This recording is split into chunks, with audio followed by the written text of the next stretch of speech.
Transformers, one of the most recognized and popular media franchises of all time. With nearly half a century's worth of robots turning into vehicles, animals, gadgets, and gizmos, it's pretty apparent from their major presence on store shelves and in popular culture that the brand is in no danger of disappearing anytime soon. What began life as a series of imported Japanese products transformed into an overnight runaway success that helped mark the 1980s as one of the all-time greatest eras for children's media. The Transformers have enjoyed success in the market of toys, obviously, but they also managed to break their commercialization boundaries through other products such as comic books, television shows, feature films, video games, you name it, it's probably had a Transformers-related tie-in. 40 years is fairly impressive as far as toy-based franchises go, especially when you stack up Transformers against its 1980s contemporaries. Nearly all of the major toy-focused colleagues of the Transformers brand have either gone belly up or continue on only in the form of collector products for the nostalgic adult.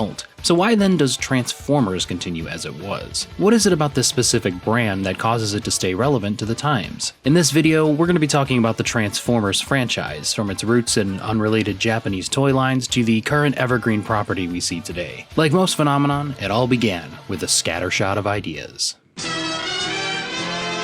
Nearly 10 years before the Transformers broke ground, Japanese company Takara was laying the groundwork for the next big toy revolution. To cover every single step that it took for Hasbro and Takara to land on the Transformers in 1984 would not only be a less interesting retread of the amazing Chris McFeely's Transformers The Basics episode on this topic, it would eventually spiral into a very rambling tirade. To make a long story short, Takara created the Microchange toy line in 1983, which focused on small toys of household objects that could transform into little robots. A year prior, Takara had also unleashed Car Robots, a subline of their popular Diaclone line of transforming figures. This line placed a similar emphasis on real-world machinery that Microchange had, with this line's figures featuring realistic, licensed vehicle alternate modes. Diaclone and Microchange's integrated transformation schemes, that is, allowing the figures to change from one form to the other without taking the whole thing apart, were probably the single biggest design philosophy that the company revolutionized. The gimmick essentially provided two toys in one for the consumer. You have a realistic mini replica of a popular car model that can also convert into a battle-ready robot for extended play. Though Takara didn't invent the idea of a self-contained transforming robot, this integration of a recognizable real-world aspect helped make Diaclone and Microchange stand out from others of their kind. And that might have been what led a certain Rhode Island-based toy company to take an interest in a Takara display during the 1983 Tokyo Toy Show. A representative from Hasbro witnessed elaborate displays of these newfangled toys and shot word back to the office at home, prompting Hasbro leadership to take the chance and partner with Takara on importing Diaclone and Microchange to America. Though Takara themselves had tried importing Diaclone to the US before, their existence as merely toys without any proper world building left them a failure on shelves. Thus, Hasbro's partnership with the Japanese manufacturer would set about creating the world for these new toy robots to inhabit. But it didn't begin with these robots, but with one of Hasbro's own homegrown properties.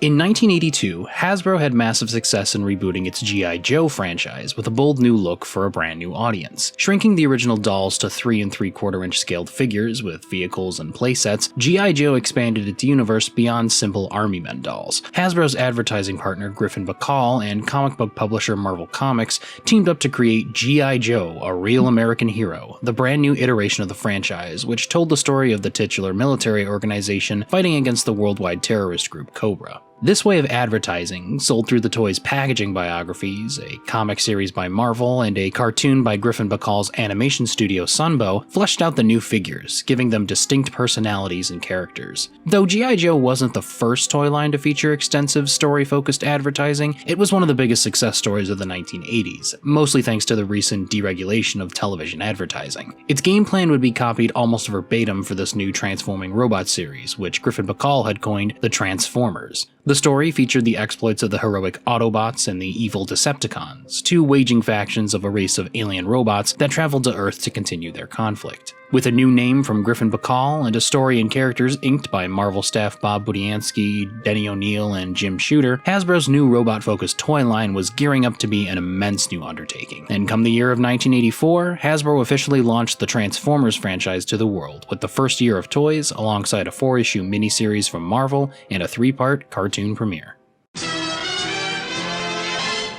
The beginning of the Transformers franchise feels like an entirely different beast from the current iteration of the brand. Though the franchise's various media and marketing endeavors were arousing success, from the start there was very much a set of divisions for each. Firstly, the toys. The toys were pretty much wholesale imports of the Takara product, save for some safety adjustments to accessories and some new stickers being added. But the original Takara figures were designed with very different philosophies to the American imports. Diaclone and Microchange were series about mechs and one-to-one scaled cyborgs, not giant sentient robots. Various figures in the 1984 assortment were visibly different from how they'd be depicted in media. For example, Autobot Van's Ratchet and Ironhide. Another factor was that some of the toys' alternate modes had trouble justifying their usefulness in fiction. Decepticon's Soundwave, Reflector, and even leader Megatron himself featured alternate modes that were mostly impractical in the field of battle. The more puzzle-like nature of the original toys also meant that when it came time to illustrate and animate them, some alterations to the designs had to be made.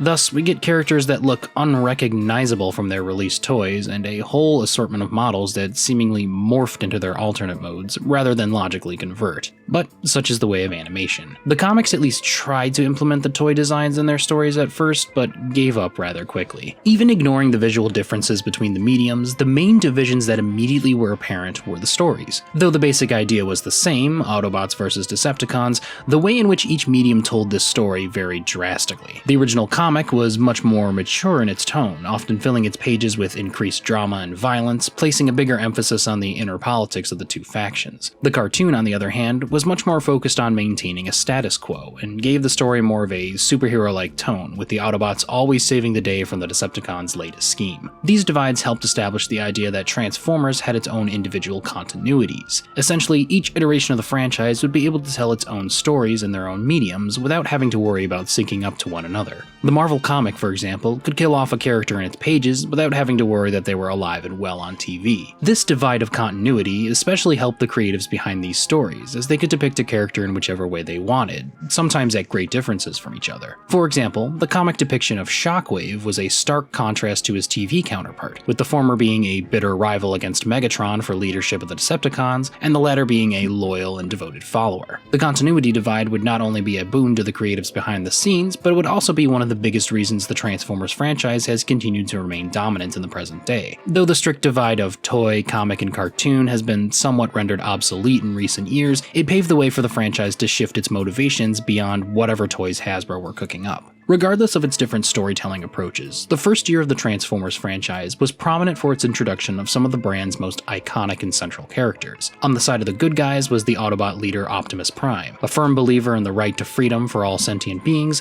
Optimus led his heroic Autobots with a powerful but sensitive bravado. The character's cartoon voice actor Peter Cullen often ascribes Prime with the descriptor of strong enough to be gentle. His counterpart on the Decepticon side was the maniacal Megatron. Peace through tyranny is his motto, and he believes that conquest is the path to victory. Joining these two charismatic leaders was an assortment of side characters who themselves would prove to be just as iconic as their bosses. For the Autobots, plucky, small, and yellow Bumblebee, cranky medic Ratchet, ornery strongman Ironhide, and mad scientist Wheeljack continued to be popular. On the Decepticon side, the treacherous and sly backstabber Starscream and emotionless communicator Soundwave and his roving army of cassette tape minions earned their spotlights as well. As a launch year is one to be, 1984 was a very awkward time for the Transformers brand, as it was just figuring itself out at this point in time. It popped on the scene and quickly took the world by storm, and the following year would truly cement this Hasbro brand as a million-dollar success story.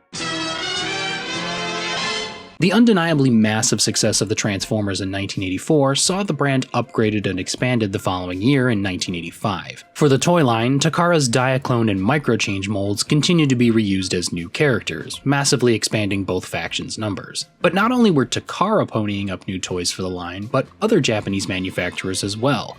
Hasbro struck licensing deals with companies such as Toyco, Toybox, Takatoku Toys, and Bandai to repaint and rechristen some of their transforming robot toys as characters in this year's assortment. Along with the increased roster size, this year saw the Transformers toy line break out from its North American boundaries to see release across the world, with each country featuring their own variations and translations of the toys in their story. But it would be two countries in particular whose relationship with the franchise would blossom from this year forward, eventually resulting in them becoming two of the cornerstone markets for the franchise, the United Kingdom and Japan. The United Kingdom's most significant contribution during the original run of the Transformers was the Marvel UK comic book. A far cry from the American-made one, the UK comic ran weekly instead of monthly and consisted mostly as a compilation of the American stories, with a few originals mixed in here and there. British writer Simon Furman would be the primary writer of most of the Marvel UK stories, and his tales continued that division of cartoon and comic stories even further. Japan's take on Transformers was much more aligned with the American product, however. The story was pretty much one-for-one, but Takara neglected to import the Marvel comic book, instead producing their own manga adaptation of the cartoon, which would become Japan's primary source of story information. But even though Takara's 1985 Transformers launch hewed closer to its US source material, there were still some differences early on. In the Japanese cartoon, the Autobots and Decepticons were christened Cybertrons and Destrons respectively. Some of the character names were shortened, such as Cliffjumper and Bumblebee becoming Cliff and Bumble. Some even got entirely unique names.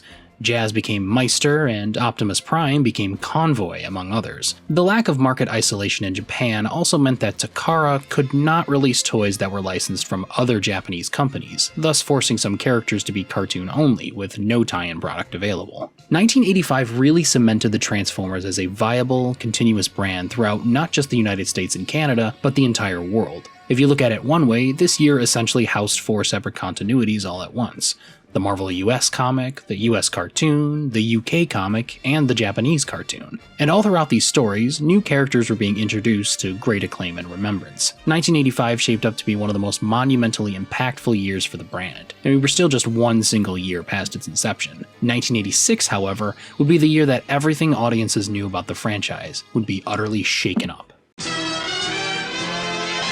1986 was a significant year for the Transformers. On multiple fronts, it was the birth of a new direction for the franchise, a decision that will remain controversial for many years afterwards. In the toy line, Takara's Diaclone and Microchange assortments had essentially been run dry, with only a handful of unproduced prototypes left to be used for Transformers, so brand new character designs and models needed to be produced. This choice would coincide with both the Marvel comic and the cartoon, the latter of which would be host to the flagship media event for this year. Taking the leap from the small screen to the silver screen, the Transformers the movie was released in August 1986, continuing the cartoon storyline but advancing it 20 years into the future. In addition to accelerating the time frame, the movie also introduced a brand new cast of characters who would become the toys for the 1986 product year. The introduction of these new characters presented a problem for Hasbro. The 1984 toy assortment was still part of the cartoon's cast and would need to be written out, as their products were no longer on store shelves. This would culminate in the most controversial choice of the 1986 film. The 1984 cast was brutally killed off during the first act, including the franchise's main characters Optimus Prime and Megatron.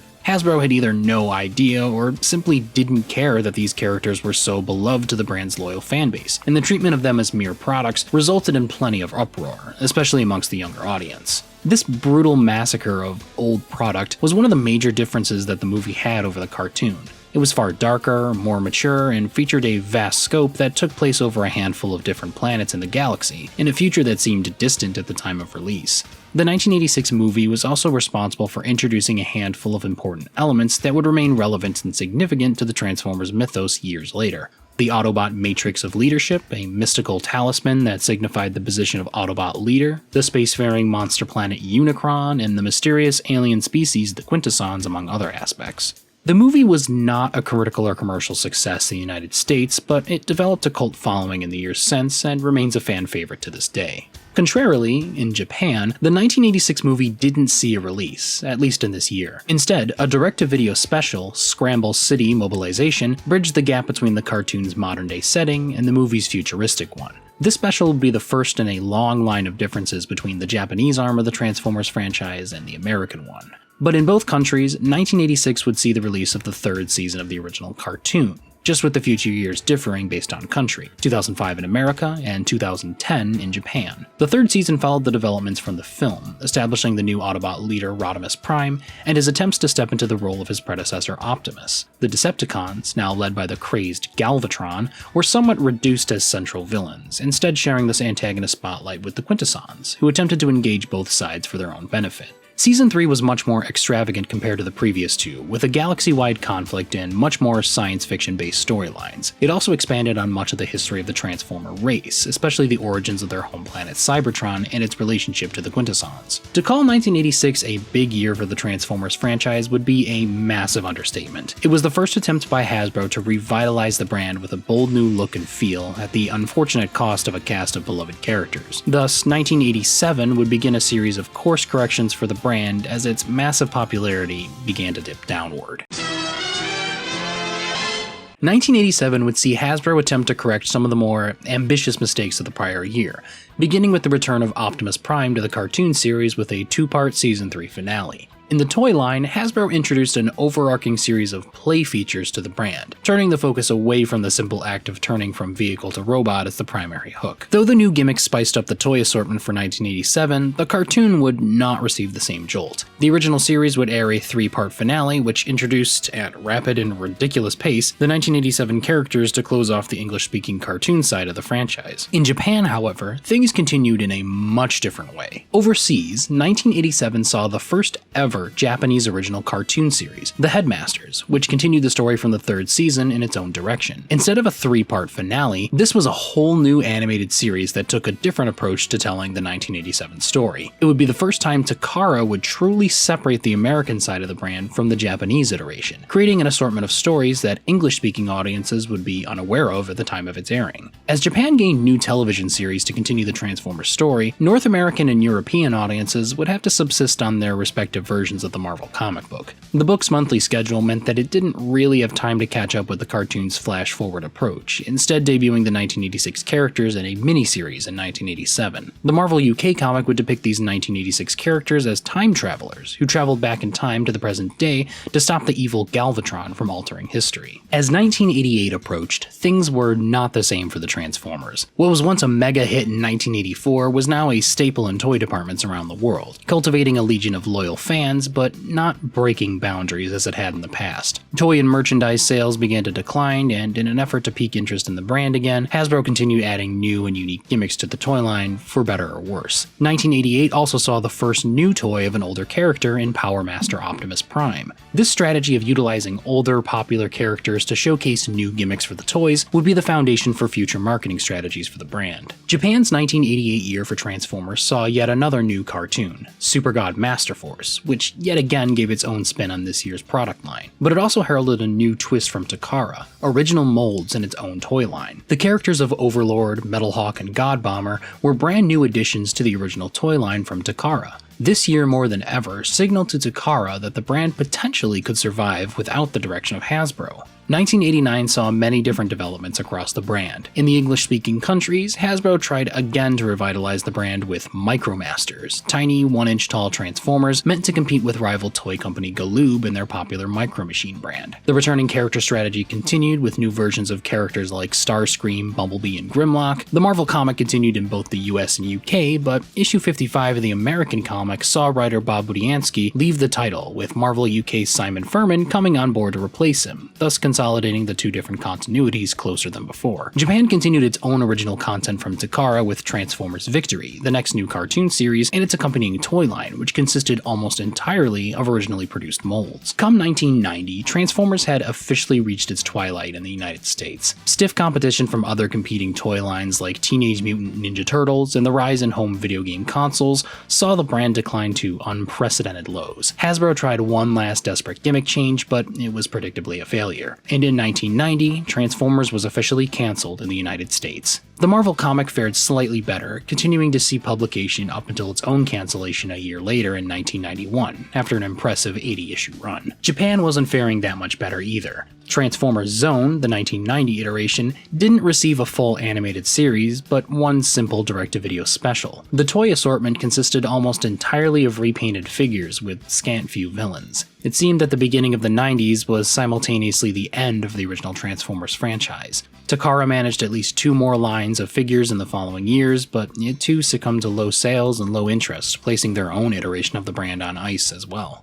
The decline and eventual end of the original Transformers franchise wasn't difficult to see coming. The 1986 movie's critical and commercial failure, coupled with the rather corporate cast swap and lack of any significant visual media for the franchise, all contributed to its declining popularity around the world. Japan especially seemed to have suffered from overexposure, with constant new lines and refreshes year after year. The Transformers lay dormant in the United States and Japan for roughly 2 years, but in Europe, the toy line was still going strong.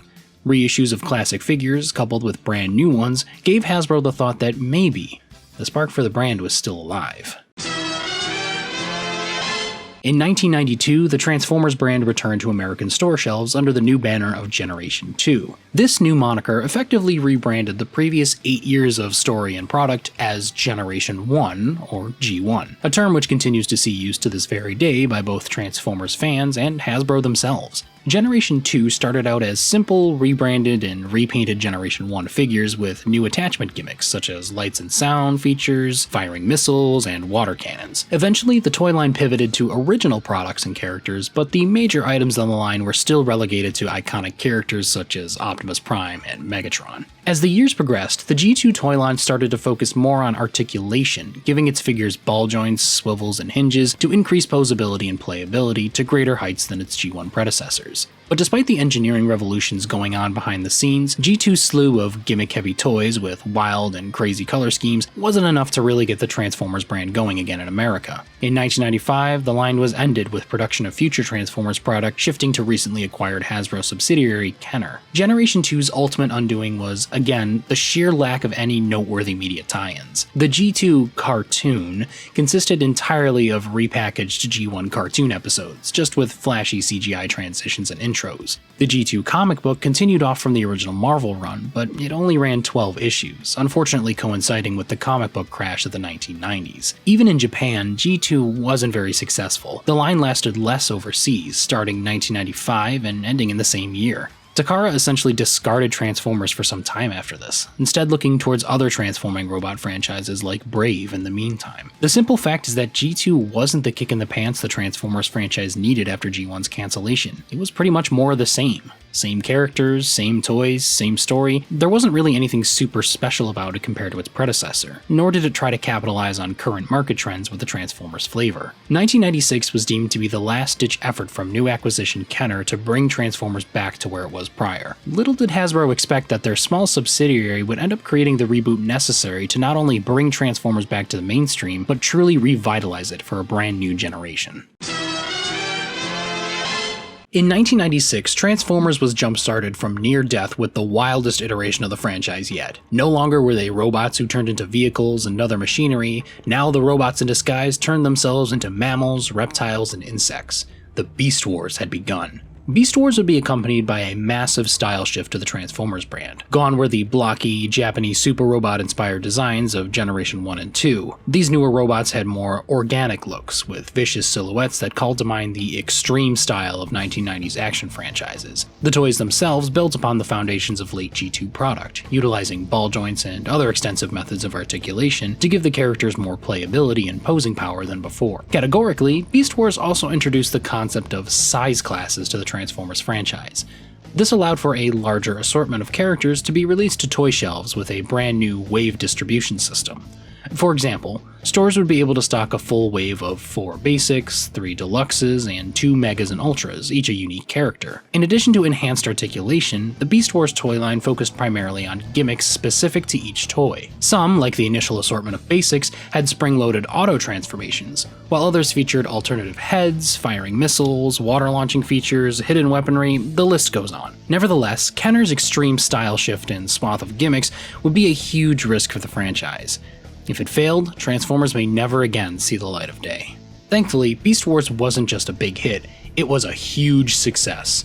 The toys provided a fresh new take on Transformers that tied into modern trends and toy philosophy and managed to captivate a new generation of fans. Bolstered by the toy line's success, Canadian animation studio Mainframe Entertainment was tasked to produce a television show to support the Beast Wars franchise. Mainframe had gained substantial notoriety for their show Reboot, which was one of the first fully computer-generated TV programs. The show attracted a lot of viewers thanks to its compelling story and enjoyable characters alongside its revolutionary visual approach. This would essentially be the blueprint through which Mainframe would construct Beast Wars, a heavy focus on character and tight storytelling. Though primitive by today's standards, the robotic nature of the characters made the CGI animation look quite impressive for the time, and the strength of its storytelling helped that. Beast Wars told the story of the Maximals and the Predacons, the future descendants of the Autobots and Decepticons respectively, who crash land on a mysterious planet not unlike Earth. Large deposits of energon, the primary fuel source for Transformers, causes them to take the form of the local wildlife to protect themselves from the surging energy. Thus, a battle ensues between Optimus Primal's Maximals and Megatron, descendant of the original Decepticon, and his evil Predacons for control of the planet's resources. Unlike Generation 1, Beast Wars' fiction would be more centralized, with the line's story being told almost exclusively through the Mainframe cartoon. Initially rejected by more traditional Transformers fans, the show gained favor by not only providing excellent character-driven story and action sequences, but by showing respect to those that came before it. This resulted in many different concepts, and even characters from Generation 1 appearing in the show. Beast Wars also introduced a plethora of mythological, technical, and biological information and lore surrounding the Transformers race, concepts that still see use to this day. Nearly 30 years removed from its start date, Beast Wars continues to be remembered as not only one of the best Transformers cartoons, but one of the most important and celebrated Transformers iterations of all time.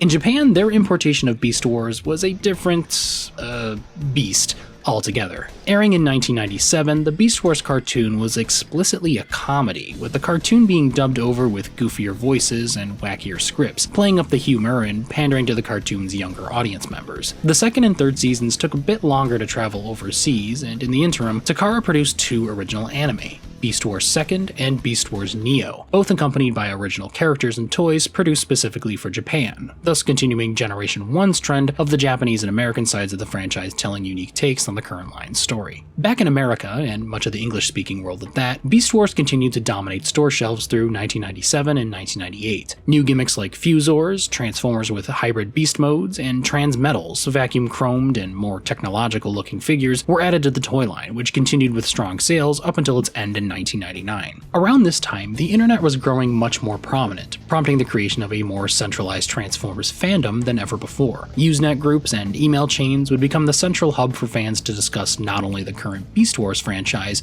but past iterations of Transformers as well. This led to the creation of BotCon in 1994, the first ever major convention catered exclusively to Transformers fans. As the years progressed, BotCon would grow in size to become one of the most prominent yearly happenings for the Transformers fandom. In 1999, Beast Wars' success led to it receiving a sequel series, Beast Machines. This series essentially worked backwards from Beast Wars, with the cartoon coming first and the toy line working off its concepts. It focused on the remaining Maximals traveling back to Cybertron, only to find it taken over by a maniacal Megatron who controlled the planet with an army of vehicle-based Viacons. The show was highly conceptual, much more than Beast Wars before it, with themes revolving around the nature of organic versus technological, and a heavier focus on spiritual elements to the Transformers. Upon release, Beast Machines was not well received. Many cited the stark contrast from the Beast Wars cartoon and the overly organic nature of the character designs as primary reasons. Consequently, the toys did not sell as well as Beast Wars either, and the line was cancelled prematurely in 2000. As the years have passed, Beast Machines' reputation has grown slightly more positive among fans, but it still remains a controversial follow-up to a fandom favorite. Despite a mixed ending, the Beast era, as it would come to be known, was the shot of adrenaline that the Transformers franchise needed to bounce back from the low sales of Generation 2 and the cancellation of Generation 1. It brought to the forefront the idea of something beyond a line of products bolstered by a glorified advertisement on TV. It told unique stories, emotional and gripping tales of heroic and dastardly characters, discussed themes of religion, self-identity, and balance. Following Beast Machines, Takara over in Japan would take the reins for the next few years of Transformers product, beginning with a line they themselves produced wholesale. Over in Japan, Takara initially chose not to import the Beast Machines cartoon to the country.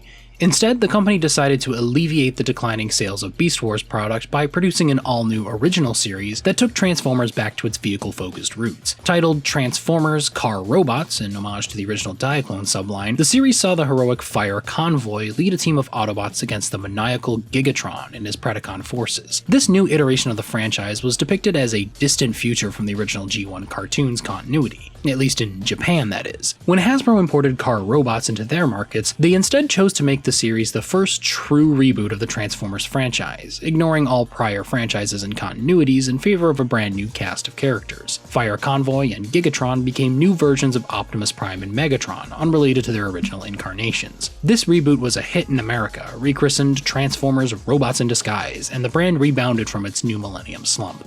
Thanks to this and the Beast era getting the ball rolling, the Transformers franchise cemented itself as a strong and steadfast property, able to be rebooted whenever sales and market trends saw fit without worry of cancellation or waning interest. In 2002, a joint venture between Hasbro and Takara resulted in the release of Transformers Armada, the next major incarnation of the franchise.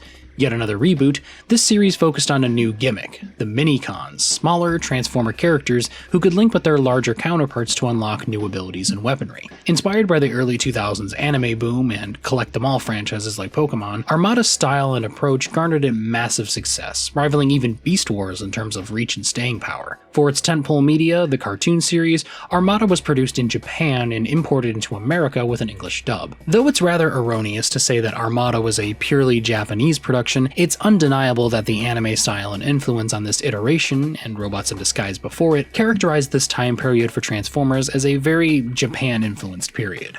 Around this time, a boom of 80s nostalgia cropped up as children of the decade now reached early adulthood. Longing for the Transformers of their time, and with the franchise's 20th anniversary on the horizon, comic book company Dreamwave Productions licensed the brand for a new series of Generation 1 styled comic books. While a smash hit on release, numerous problems with the company, too complicated to discuss in this video, resulted in the book being cancelled prematurely, but its major success showcased to Hasbro that nostalgia for Generation 1 was capable of coexisting with the fresh new takes on the brand. Armada was followed by two sequel series, Transformers Energon in 2004 and Transformers Cybertron in 2005.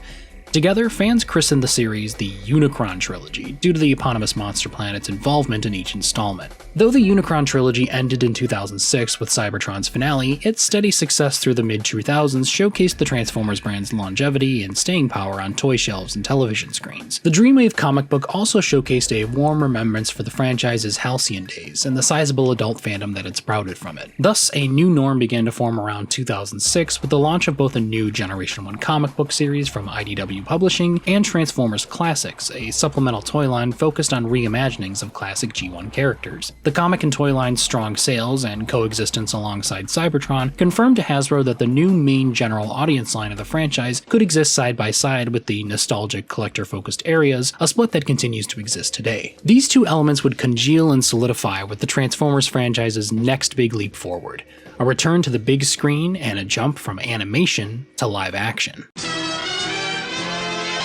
In the early 2000s, there were a few attempts to get a live-action Transformers movie off the ground. The concept bounced around studio to studio and writer to writer until it landed at DreamWorks in 2004, with Steven Spielberg attached as an executive producer. Hiring action director Michael Bay to helm the project, work soon began on one of, if not the, biggest Transformers projects of all time. Procuring Hollywood talent like Shia LaBeouf, Megan Fox, Josh Duhamel, and John Turturro, the film quickly began production in 2006. Bay & Company even brought back G1 Optimus Prime voice actor Peter Cullen to reprise his role for the film. After a rigorous filming schedule and production time, the live-action Transformers movie was released to theaters in the summer of 2007, and to say it was a hit would be a massive understatement. The 2007 movie not only raked in a healthy profit at the box office, it rocketed the Transformers franchise to the most mainstream presence it had since the 1980s. Toys were selling out for the holiday season and subsequently boosted the franchise's non-film areas nearly tenfold. These areas would see changes implemented during production to better synergize with the live-action movie. The next television incarnation, Transformers Animated,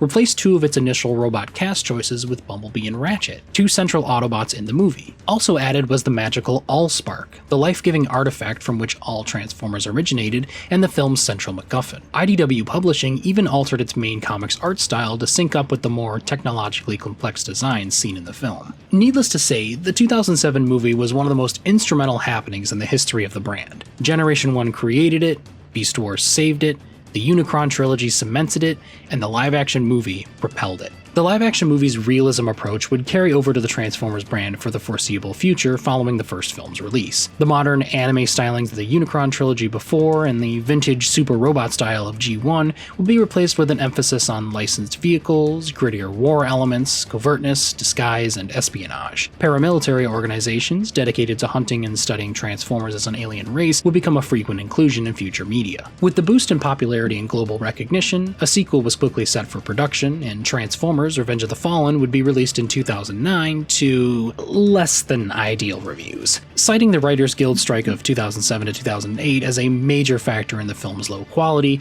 critics shredded the film and it placed on many worst of 2009 lists. But the negative reviews seem to have unaffected the population at large, and Revenge of the Fallen grossed even more than its predecessor. 2010 saw the launch of a brand new media attempt by Hasbro, a unified vision for the Transformers franchise, all following one story ordained by a giant book of lore christened The Binder of Revelation. Beginning with High Moon Studios' 2010 video game Transformers War for Cybertron, this new aligned continuity took great inspiration from both Generation 1 and the live-action film franchise. Its major tie-in media, the cartoon series Transformers Prime, would ape many elements from the live-action films while also paying homage and respect to the other incarnations before it. Though the live-action films stayed in their own corner of the franchise, Prime and the aligned continuity essentially took over the brand for the greater part of the early 2010s, influencing other new shows like the family-oriented Rescue Bots and Fall of Cybertron, the sequel to High Moon's first game. The live-action films continued trudging on with the release of Transformers Dark of the Moon in 2011, receiving marginally better reviews than its predecessor and peaking at number 5 on the list of all-time highest-grossing films. But Hasbro's vision for the aligned universe for Transformers was rather rocky from the start. Of course, the live-action films couldn't participate as they had their own universe established 4 years prior. The High Moon games were developed independently from this pitch and were telling their own stories separate from whatever Hasbro had cooked up in the Binder of Revelation. At the same time, the Prime cartoon team didn't want to be beholden to a pre-existing story, and in turn made their own creative choices that split from the High Moon games' established lore. The result, as a Hasbro employee claimed at the time, was that it all linked together if you squint. Transformers Prime ended in 2013, but despite the lack of adherence to the aligned concepts, it was still a major leap forward for Hasbro, who had premiered the show on the Hub Network, a premier cable channel that they co-owned with Discovery Communications. The Hub was the beginning of Hasbro's shift away from toys as the primary focus of their brands, instead shifting to present their IPs as entertainment brands instead. Prime's unique blend of modern and classic styles, coupled with its strong individual characters, garnered it a lot of praise and adoration from fans, and the popular characters it introduced even managed to find their way into other Transformers media. 2014, the brand's 30th anniversary, saw the 4th live-action film, Transformers Age of Extinction, released in July. Another box office hit, this film essentially rebooted the story of the first 3 films, doing away with the previous cast in favor of a new lead. Characters were redesigned and the story became more globetrotting, with the action shifting to China in the middle of the film for reasons. But the cracks were beginning to form in the live-action film franchise as Age of Extinction was yet another critical flop. Following its release, the franchise would begin metamorphosing once more, this time testing the waters for a new approach to the unified idea.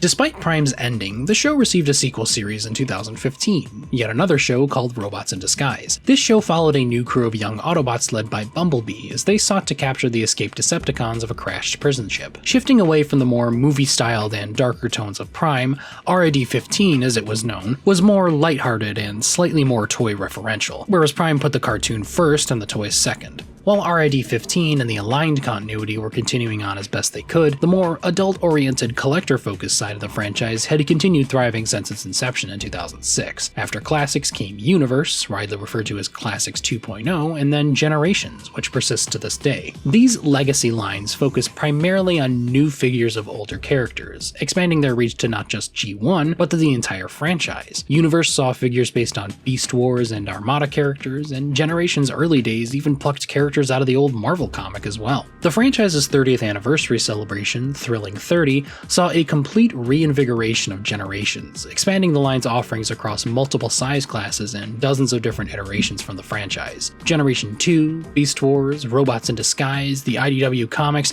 they all received figures in this new lineup. IDW themselves had reached a significant point in their publication of Transformers comics with the launch of 2 new ongoing series, More Than Meets the Eye and Robots in Disguise. These 2 series would serve as some of the most important Transformer stories ever to be told in the franchise, fully engrossing readers in the world of a Cybertron after the war, expanding focus on phenomenal character drama, distressing emotional moments, and intelligently crafted world building. The significance of the IDW comics honestly deserves its own video, it's that important to modern Transformers. The RID-15 cartoon ended in 2017, an impressive run all things considered. It marked what was essentially the end of the aligned experiment from Hasbro with a definitive conclusion. The next live-action film, Transformers: The Last Knight, also released in this year, serving with it a bit of a reality check for Studio Paramount. Though the film on paper didn't seem like a financial failure, it reportedly lost Paramount a total of $100 million with marketing and distribution costs factored in. Audiences were apathetic, it was just another old bad Transformers movie to the majority of them. Following The Last Knight's failure and the aligned continuity's end, Hasbro decided to revamp the Transformers brand yet again. Throughout the many flops and hassles of the main line of Transformers iterations, one constant remained: the collector-focused nostalgia lines. At this point in time, Generations was in the middle of its Prime Wars trilogy, a 3-part series of toy lines dedicated to bringing back classic gimmicks from the G1 toy line with a modern refreshment. Hasbro decided that the constant reinvention of the brand, though ultimately healthy to avoid stagnation, was colliding with the recognizability of its characters, and so sought to create what they deemed an evergreen iconography for Transformers. This initiative sought to construct concepts and designs for the most popular characters in the brand in order to use them not just in new cartoons and toy lines, but in other merchandise and media as well, in order to sync all aspects together for one cohesive idea. The first major media incarnation that followed this evergreen premise was Transformers Cyberverse in 2018. Cyberverse utilized Hasbro's in-house Evergreen looks for its characters, which all featured heavy G1 inspiration, but also mashed together their respective characters' most recognizable attributes. Cyberverse was a show meant for the younger crowd, while the Generations line and its new War for Cybertron trilogy was meant for the older generation. Cyberverse was a very simplistic show from the start, focusing primarily on the characters and their interactions and mythology. But despite its simple nature, it managed to include a lot of love and reverence for past incarnations of Transformers, essentially making it one big love letter to the franchise. During this same year, the live-action films limped forward past The Last Knight's flop. A prequel focusing on Bumblebee, which had already been in development prior to The Last Knight's release, was released in December. It wasn't a hit at the box office, but it did manage to receive acclaim and adoration from both critics and fans, who cited its character-driven, down-to-earth narrative as a breath of fresh air from prior films. In this present-day, Evergreen era, Transformers has essentially settled itself well among other popular franchises in pop culture. Despite Bumblebee's financial woes, yet another live-action film was released in 2023, Transformers: Rise of the Beasts, and a crossover film with Hasbro's G.I. Joe is also in development at this time, alongside Transformers 1, due to release in fall of 2024. Post-Cyberverse, a new show, Transformers: Earthspark, premiered on Nickelodeon in 2022, further expanding the franchise into rich and beautiful character-driven territory. Comic publisher Skybound currently holds both the Transformers and G.I. Joe licenses, currently publishing comics in its expansive Energon universe. The adult and collector-focused Generations imprint still continues running strong, with new toys of both classic fan favorites and deep left-field cuts from the franchise's past. While the modern day isn't anywhere close to the franchise's massive popularity in both the early 80s and the mid-2000s, Transformers still manages to keep moving forward as the years go by, showcasing new and inventive ways at keeping the brand fresh. Now that we've covered the extremely expansive history of the Transformers, or at least 90% of it, we still have one question from the beginning of this video to answer. Why did Transformers continue where others faded away? What made Transformers break away from its contemporaries and persist? Personally, I think the biggest strength of Transformers is, no pun intended, its ability to transform. Transformers is inherently a story about war and technology, and as the years progress, we learn more and more about the nature of each and witness new and exciting technologies pop up and prosper. Transformers' innate story prowess involves itself in the ever-changing world that we live in. It's a franchise that features a very basic premise at its core, but one that can be modified to suit the shifting social reactions and tides of the world around us. Generation 1 is very much a 1980s view of the world, just as Beast Wars is to the 90s, the Unicron Trilogy is to the 2000s, and the movies in Prime is to the 2010s. Just as culture can evolve, so can Transformers. But in whatever the franchise chooses to pursue next, how it presents itself and its characters, its world and its themes, there's one thing for certain: no matter what, Transformers is, and always will be, more than meets the eye.